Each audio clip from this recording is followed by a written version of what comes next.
Produk asuransi berbasis syariah dapat menjadi solusi bagi masyarakat yang ingin memproteksi dirinya sesuai dengan prinsip syariah. Saling tolong-menolong merupakan salah satunya. Seperti apa prinsip ini? Bersama saya Chandra Dewi, Anda kembali menyaksikan Cerdas 5 Menit. Bersama saya di studio Metro Manulife telah hadir Ibu Yeti Rohyatini, Head of Unit Syariah dari PT Asuransi Jiwa Manulife Indonesia. Assalamualaikum, selamat pagi Ibu Yeti. Waalaikumsalam warahmatullahi wabarakatuh. Selamat pagi Mbak Andrea. Oke, Bu Yeti, ini berbicara mengenai prinsip saling tolong-menolong atau risk sharing ini. Bisa dijelaskan lebih jauh, Bu? Ya, risk sharing dalam asuransi syariah artinya adalah saling berbagi risiko di antara para pemegang polis. Memang prinsip awalnya adalah tolong-menolong di antara sesama yang kemudian dihimpun dalam satu komunitas para pemegang polis.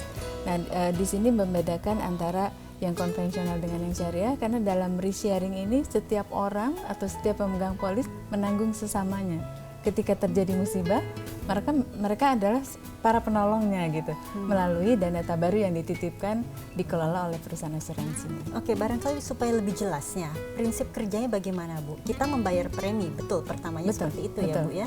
Jadi dari premi atau kita sebut kontribusi yang dibayarkan oleh para pemegang polis ini, sebagian dana dari situ itu akan masuk dana tabaru yang dihibahkan. Nah, inilah sarana mereka untuk menolong sesama. Dari situ akan dikumpulkan menjadi satu, dan pada saat terjadi klaim, dana itulah yang akan digunakan untuk pembayaran klaim. Oke, jika dana yang terkumpul kemudian digunakan untuk klaim, ada kemungkinan tidak sih kemudian justru rekeningnya divisit? Semisalnya ini Bu, nasabah ada banyak yang tidak membayar kontribusinya atau dananya tadi ya, bisa defisit?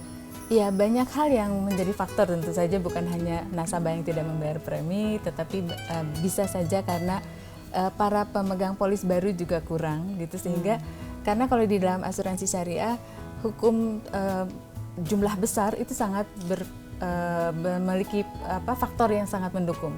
Contohnya gini, manakala di dana tabaru itu sedikit atau kurang, terjadi klaim yang besar. Pertanyaannya, apakah si yang mendapatkan atau yang menjadi mendapatkan risiko itu akan dibayar klaimnya gitu ya? Hak para pemegang polis atau yang mendapatkan risiko itu diutamakan. Mereka tetap akan dibayar walaupun dana tabarunya kurang. Dibayar oleh siapa, Ibu? Dibayar dengan dana talangan yang dikeluarkan oleh perusahaan asuransi yang mengelolanya.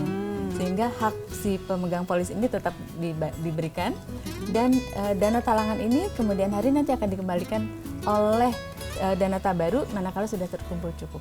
Oke, jadi ini memang untuk dana talangan sementara ya Bu ya, sementara. Setelah dana dari tabarunya sudah mencukupi akan dibayarkan kembali. Betul. Kalau sebaiknya ternyata dana yang terkumpul justru surplus, bukan defisit nih Bu Yeti ya, lalu dananya dikemanakan? Itulah indahnya berasuransi syariah, karena manakala dananya kurang seperti tadi, tetap hak pemegang polis akan dibayarkan klaimnya dengan dana talangan yang dikeluarkan oleh perusahaan asuransi, dan dana itu nanti dikembalikan kan.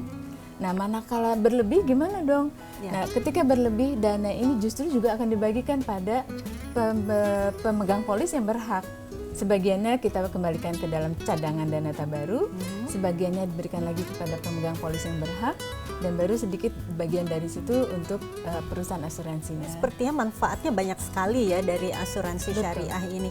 Kiranya barangkali dari Ibu Yeti bisa disebutkan barangkali supaya pemirsa semakin memahami apa sih manfaat dari yang akan didapat oleh nasabah dengan mengikuti produk asuransi berbasis syariah.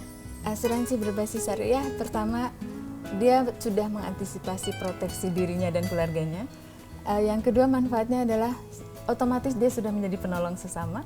Yang ketiga, manakala surplus underwriting atau berlebih, dia akan mendapatkan tambahan dana dari pembagiannya. Dan kalau misalnya defisit, bagaimana? Dia tetap akan mendapatkan haknya pada saat klaim.